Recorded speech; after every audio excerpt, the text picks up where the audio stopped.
Assalamualaikum dan salam sejahtera. Anda bersama saya Sandahya dan ini Agenda Awani.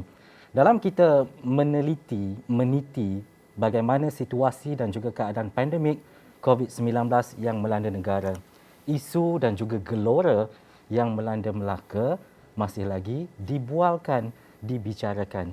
Keputusannya masih menjadi tanda tanya. Dan ini perkara yang kita bawa. Sebenarnya apa yang berlaku di sebalik kemelut politik yang berlaku di Melaka? Jadi hari ini mungkin ada perkara-perkara yang perlu kita dalami bersama dengan pengerusi Pakatan Harapan Melaka yang berhormat Adli Zahari bersama saya di studio. Assalamualaikum Wabi. Assalamualaikum warahmatullahi wabarakatuh. Pertama sekali Wabi, terima kasih kerana bersama dengan Agenda Awani. Mungkin ini perkara penting untuk saya tanyakan. Pertamanya adalah berkaitan dengan situasi dan juga keadaan pandemik. Adakah perlu dan harus berlakunya kemelut politik di Melaka sekarang ini? Macam kita sedia maklum kan, kita tahu bahawa cabaran terbesar kepada kita adalah COVID-19 yang melibatkan kesihatan dan juga pemulihan kepada ekonomi kita. Tapi kita harus tahu juga antara perkara penting dalam politik kita adalah kestabilan politik itu sendiri.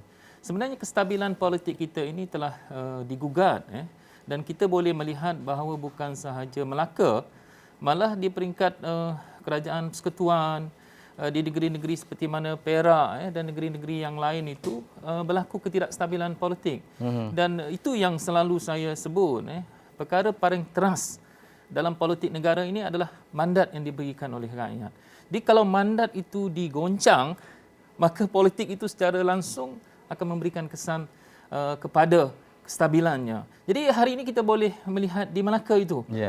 Melaka adalah sebahagian daripada kesan apabila mandat rakyat itu dikhianati, seperti mana yang selalu kita sebut itu sebagai langkah Sheraton itu. Jadi sebenarnya kalau kita lihat itu antara menjadi asas kepada punca ketidakstabilan politik. Dan hari ini dia sudah melanda Melaka. Walaupun kita lihat yang asas ini adalah berpunca daripada pertembungan antara kerajaan yang dipimpin oleh pemimpin UMNO sendiri dan yang bertembung itu, yang menjatuhkannya itu adalah pemimpin-pemimpin UMNO sendiri. Ini berlaku selepas 4 orang adun menyatakan sokongan terhadap Pakatan Harapan dan tidak lagi menyatakan sokongan kepada Ketua Menteri khususnya. Ada apa-apa tawaran ataupun perkara yang dijanjikan kepada 4 adun ini daripada Pakatan Harapan? Dia sebenarnya kalau kita lihat dalam kita berbincang dengan adun-adun ini, kebanyakannya asas perbincangan kita adalah tentang kenapa ini berlaku. Itu kebanyakannya. Isu-isu yang dibangkitkan itu yang selalunya menjadi asas. Kerana kalau kita mahu membentuk kerajaan, kita mesti mempunyai satu kesepakatan untuk apa kita mahu membentuk kerajaan yang baru. Sedangkan kerajaan yang sedia ada itu sudah dibentuk. Jadi antara asas-asas penting dalam perbincangan kita bukan isu-isu yang melibatkan siapa mahu jawatan, siapa mahu tempat, siapa mahu kedudukan. Kita tidak membincangkan itu. Yang kita bincangkan adalah kenapa ini harus berlaku, kenapa ini mesti berlaku dan kenapa dia sudah berlaku seperti mana pada hari ini. Itu sebab kalau kita lihat antara perkara penting yang selalu kita sebut ialah tentang istilah yang kita sebut sebagai selamatkan Melaka. Kerana isu-isu yang dibangkitkan, saya ambil satu contoh. Saya pernah duduk di kedudukan Ketua Menteri itu. Perkara paling penting bila kita mengadakan mesyuarat Esko, itu adalah mesyuarat di mana keputusan itu adalah keputusan tertinggi di peringkat kerajaan negeri. Dan tak wajar ada sesiapa lain selain daripada itu yang harus dirujuk daripada keputusan mesyuarat kerajaan negeri itu. Tetapi dalam konteks ini, ianya tidak berlaku begitu. Kerajaan yang sedia ada itu. Kadang-kadang keputusan mesyuarat Esko itu dinyatakan oleh bekas Esko dan juga bekas Ketua Menteri Datuk Seri Idris sendiri. Keputusan mesyuarat Esko itu harus dibawa kepada seseorang. Bagi saya ini adalah suatu perkara yang paling tidak sihat dalam sistem pentadbiran kerajaan. Jadi begitulah juga dengan isu-isu yang melibatkan rakyat dan isu-isu yang melibatkan pesisir pantai Melaka. Dan saya fikir pesisir pantai Melaka itu banyak faktor juga yang harus diambil pertimbangan, termasuk faktor keselamatan negeri dan juga negara pada masa depan. YB, kita telah mendengar dan ada yang menangis pun daripada 4 orang berkenaan bila dia bercerita dan juga menyatakan apa yang berlaku di Melaka contohnya. Tetapi Menurut YB melihat sebagai seorang pengerusi Pakatan Harapan di sana, apa yang berlaku, pergolakan apa yang sedang dialami oleh kepimpinan, mungkin melibatkan ketua menteri dan sebagainya, termasuk UMNO itu sendiri? Dan saya lihat kalau kita tengok macam YB Nur Azman, memang dia saya rasa dia menangis kerana bagaimana dia dilayan oleh pemimpin-pemimpin UMNO. Saya tak fikir dalam satu kerajaan UMNO dia ada ADUN yang di kalangan UMNO sendiri, dia ada ESKO di kalangan UMNO sendiri. Tetapi mereka di kalangan pemimpin-pemimpin ini mereka lantik penyelaras. Di dalam DUN yang ada yang pemimpinnya adalah pemimpin UMNO sendiri, ESKO UMNO, ADUN UMNO. Dia lantik penyelaras menguruskan peruntukan-peruntukan kerajaan negeri. Bagi saya ini tidak wajar. Sebab itu kalau kita lihat model yang ditunjukkan oleh UMNO itu cukup tidak baik dalam sistem politik ataupun demokrasi dalam negara kita. Jadi itu sebab saya fikir mungkin itu menjadi alasan kepada YB di kalangan UMNO ini mereka menitiskan air mata. Bagaimana mereka di dalam parti mereka sendiri, mereka dilayan sedemikian rupa. Sebab itu dia selalu memberi gambaran. Kalau dalam parti sendiri pun dilayan sedemikian rupa, bagaimana dengan rakyat? Bagaimana mereka yang tak ada parti? Bagaimana mereka yang di luar daripada garis itu? Jadi ini yang selalunya menjadi pertimbangan kita. Sebab dikala kita memimpin Pakatan Harapan, memimpin negeri Melaka itu, asas kita bila kita memimpin itu, rakyat adalah keseluruhannya tanpa mengira warna kulit kita ataupun garis pemikiran politik kita ataupun kefahaman agama kita, dan itu harus dijadikan asas. Adakah YB melihat kepada pertukaran kerajaan itu tidak berlaku seperti yang dijangkakan apabila pengumuman untuk bubar DUN itu dilaksanakan? Dia sebenarnya kita tahu bila kita bertindak itu, saya tak nafikan bahawa kita telah memberikan banyak pandangan, ingatan kepada tindakan-tindakan yang bakal berlaku selepas daripada apa yang telah dilakukan oleh 4 orang ADUN ini. Dan memang saya fikir masing-masing mempunyai pandangan tersendiri tentang keadaan kesihatan semasa, ekonomi semasa dan seumpamanya. Jadi saya fikir bila mereka sudah bertindak, jadi memang sebagai seorang pemimpin kita harus mengambil semua tanggungjawab itu, kerana bagi kita yang penting adalah sistem dan dasar yang dibuat itu mesti memberikan kesan yang terbaik kepada masyarakat, walaupun mungkin sebahagian daripadanya itu harus berkorban. Macam yang berhormat Nur Afendi yang bekas ADUN Teluk Emas itu, dia duduk dalam 2 kerajaan. Dia duduk dalam kerajaan yang saya pimpin, dan dalam masa yang sama dia juga duduk dalam kerajaan yang dipimpin oleh pemimpin-pemimpin UMNO. Dia sendiri boleh buat perbandingan. Jadi bila saya berjumpa dengan dia, saya bertanya kenapa, macam mana dia buat perbandingan. Dia boleh buat perbandingan dasar-dasar dalam struktur masyarakat yang majmuk, bagaimana dasar itu dilaksanakan dan bagaimana dasar-dasar itu diterjemahkan untuk kepentingan rakyat. Dan saya boleh melihat bahawa daripada comparison yang dia buat itu, perbandingan yang dia buat itu, dia boleh menunjukkan bahawa kerajaan Pakatan Harapan itu jauh lebih baik berbanding dengan kerajaan yang dia bersama dalam tempoh 19 bulan itu. YB melihat kepada apa yang diumumkan oleh Perdana Menteri, sempadan rentas negeri 11 Oktober telah pun bermula, dan ini merupakan adakah langkah PRN itu bakal dan wajar dilaksanakan ketika situasi dan juga keadaan sekarang ini? Dia memanglah kita sebut. Macam saya memang pada pandangan saya 2 perkara ini tak wajar diberikan kepada orang Melaka. Yang pertama adalah pembubaran Dewan Undangan Negeri itu. Itu bukan satu kewajaran. Dengan mengadakan pilihan raya, bagi saya itu tidak wajar.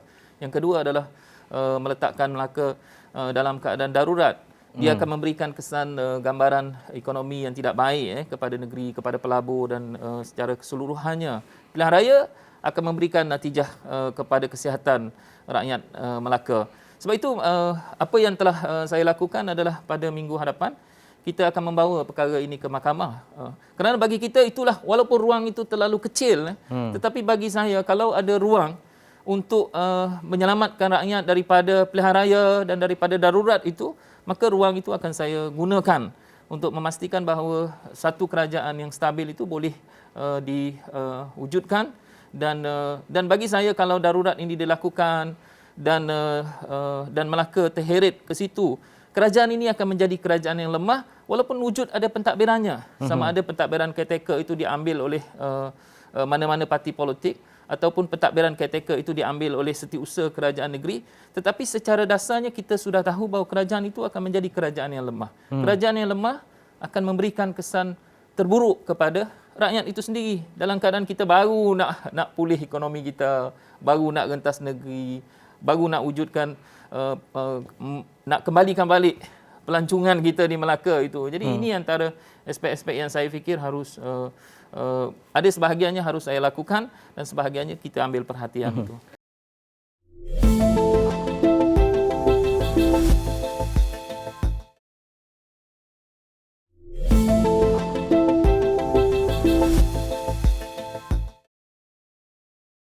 Ini jelas saya nak tanyakan kepada YB. Bila kita bercakap berkaitan dengan ahli politik, individu-individu yang mungkin sokongannya hari ini lain, esoknya lain, ada ketakutan dalam prinsip YB untuk itu melihat? Sebab saya sebut kalau kita lihat dalam politik ini sebenarnya kita mesti mempunyai satu sistem di mana selalu kita sebut bahawa sistem kita ini adalah berdasarkan mandat yang diberikan oleh rakyat. Malaysia mesti duduk di situ. Yeah. Dan sebenarnya sistem dalam negara kita, sama ada institusi diraja kita, sama ada institusi perundangan kita, sama ada parlimen kita atau Dewan Undangan Negeri, sama ada Tuan Yang Utama Tun, sebenarnya harus menjaga mandat itu.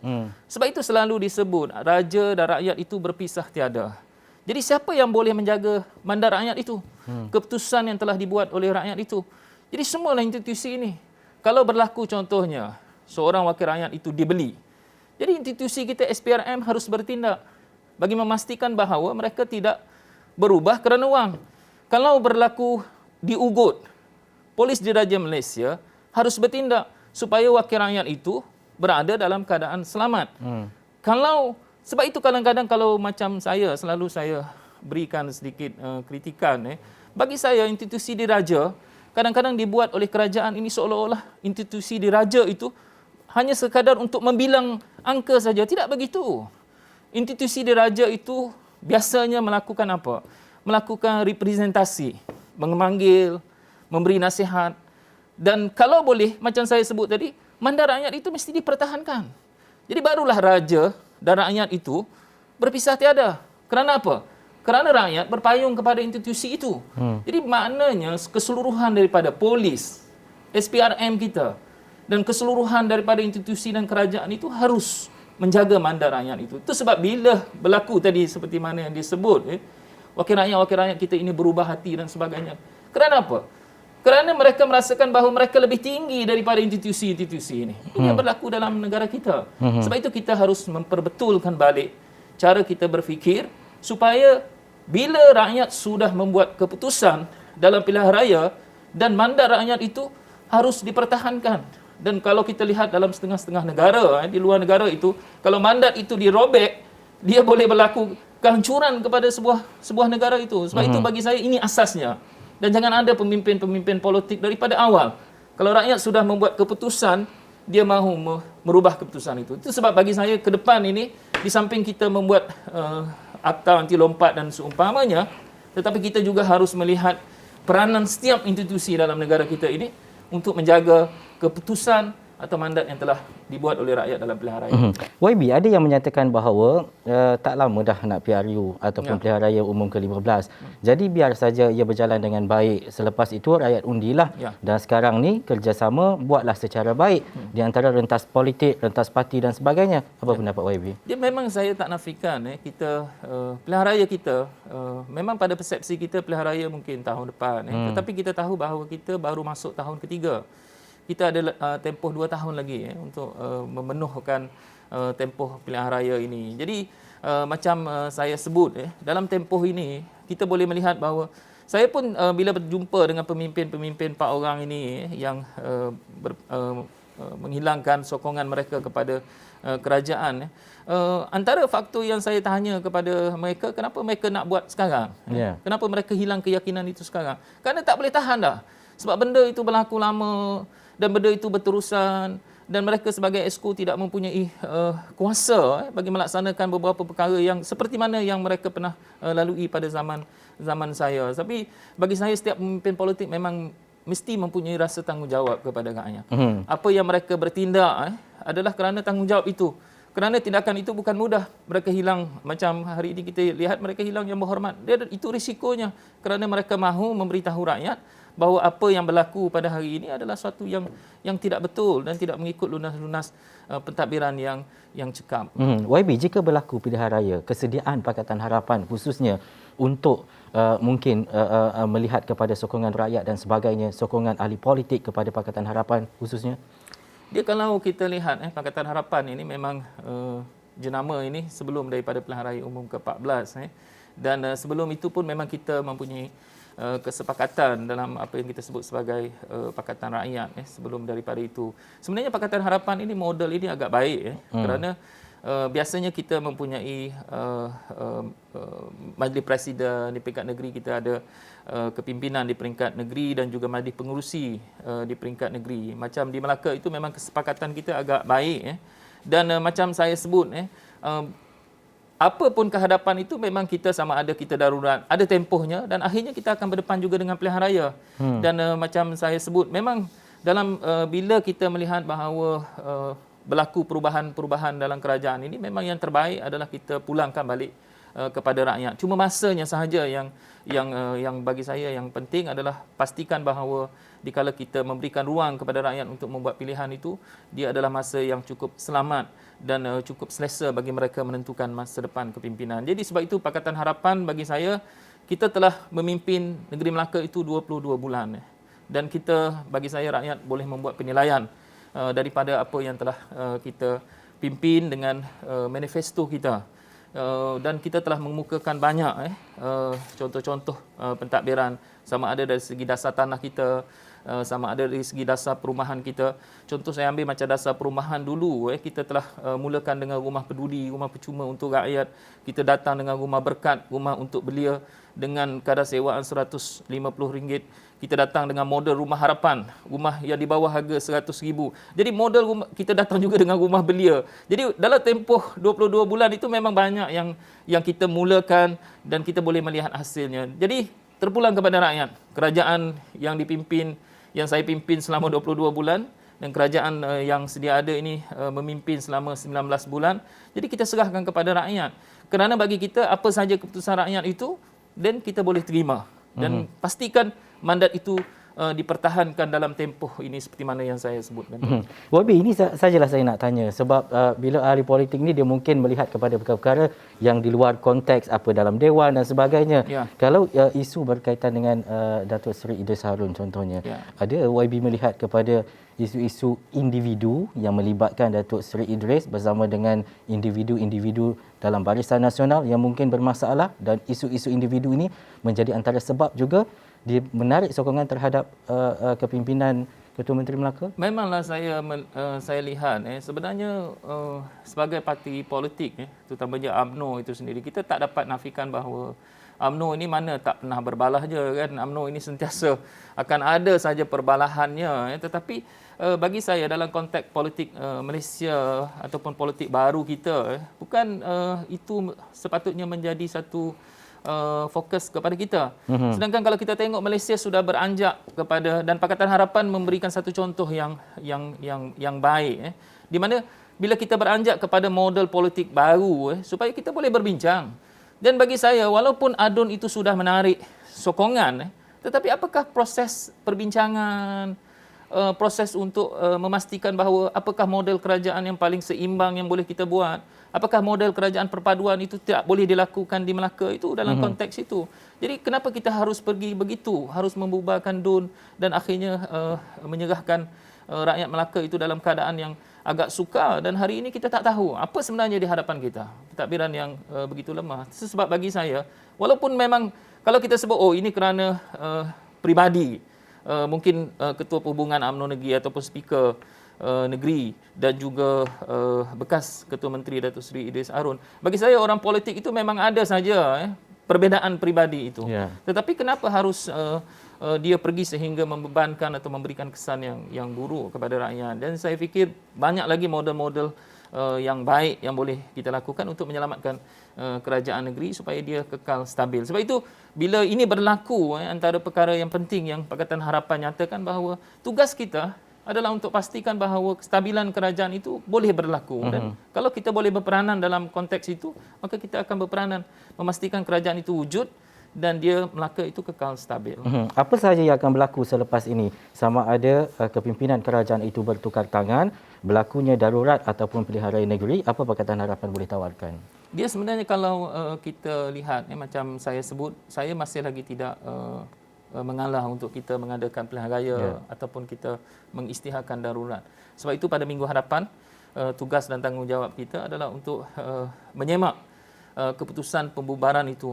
Bukan kita tahu bahawa tanggungjawab dalam perkara 19.2 Perlembagaan Negeri itu membubarkan Dewan Undangan Negeri itu adalah kuasa mutlak Tuan Yang Utama yang dipertua negeri Melaka. Tetapi apa yang mahu kita lihat kepada pertimbangan yang harus diberikan perhatian oleh mahkamah itu adalah tentang proses dan juga fakta yang menyebabkan Dewan Undangan Negeri itu terbubar. Terutamanya dalam konteks representasi. Bagaimana proses itu dibuat? Kenapa kita lakukan itu? Pakatan Harapan dan saya sendiri yang akan membawa kes ini. Kenapa kita membawa itu? Kerana kita mahu dia menjadi satu rujukan di masa depan.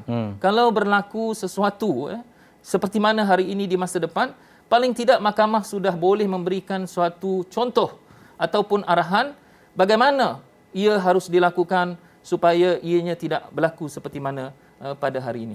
YB ada nama calon Ketua Menteri Melaka? Dia sebenarnya kalau kita lihat untuk menentukan seorang Ketua Menteri itu adalah di bawah budi bicara Tuan Yang Utama Tun. Itu sebab bila kita di Pakatan Harapan itu, bila kita mendapat majoriti itu, tugas kita adalah untuk berjumpa dengan Tuan Yang Utama Tun dan kita akan menamakan seorang Ketua Menteri bagi mewujudkan kerajaan yang stabil. Sebab itu memang kita tahu bahawa individu yang sewajarnya menamakan Ketua Menteri itu adalah daripada Tuan Yang Utama Tun itu sendiri. Cuma kita tidak diberikan ruang itu.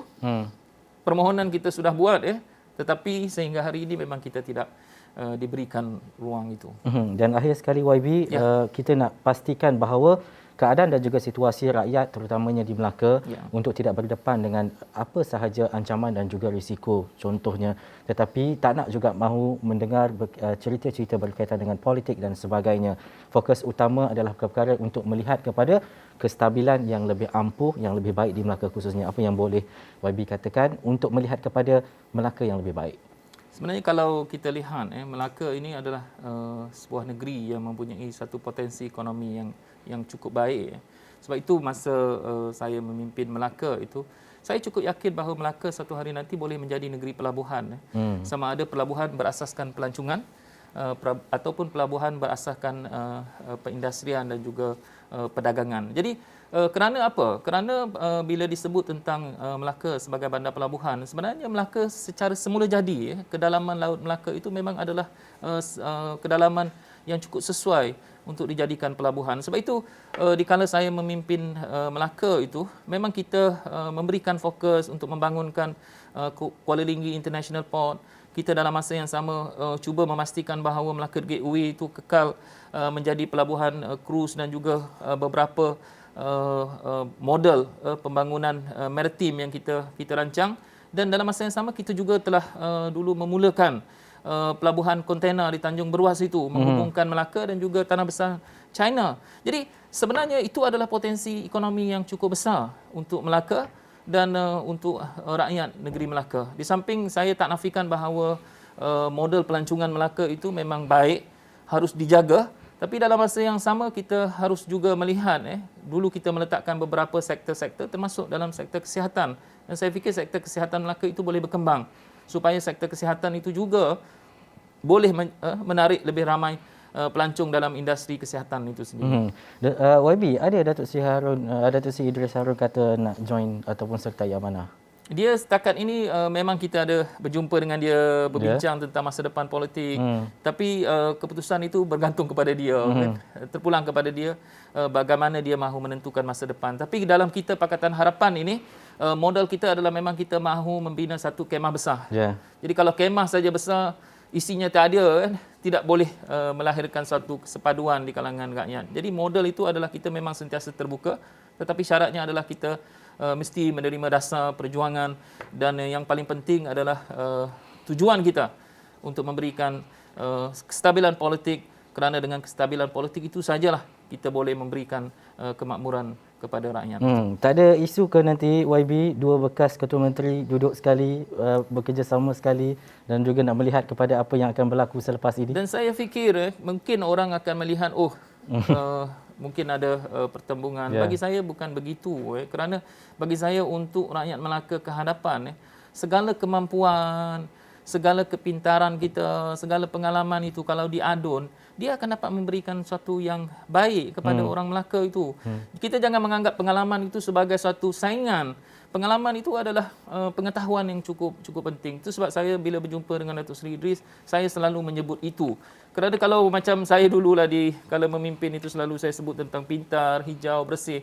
Bagi saya kepintaran itu adalah kita menggabungkan semua pengalaman-pengalaman kita dan kita pastikan bahawa pengalaman itu boleh dijadikan asas untuk memajukan negeri Melaka itu sendiri. Ya, baik, terima kasih, Pengerusi Pakatan Harapan Melaka yang berhormat Adli Zahari. Kita banyak perkara yang mungkin sebelum ini kita tidak melihat secara dasar dan mungkin ada perkara yang baru yang dinyatakan oleh YB tadi. Apapun kita mengharapkan agar situasi dan juga keadaan Melaka, apa sahaja keputusannya, melihat kepada satu jajaran yang lebih baik dan juga melihat kepada bagaimana Melaka selepas ini tanpa isu-isu politik dan terusnya melihat kepada bagaimana rakyat itu sentiasa menjadi keutamaan dalam kita berjuang, berjihad atau apa sahaja untuk memastikan Melaka stabil, tiada isu-isu berkaitan dengan politik dalam keadaan baik khususnya. Terima kasih kepada anda yang menonton. Itu saja waktu yang kita ada dalam agenda awal ini. Saya San Haya. Assalamualaikum. Jumpa lagi.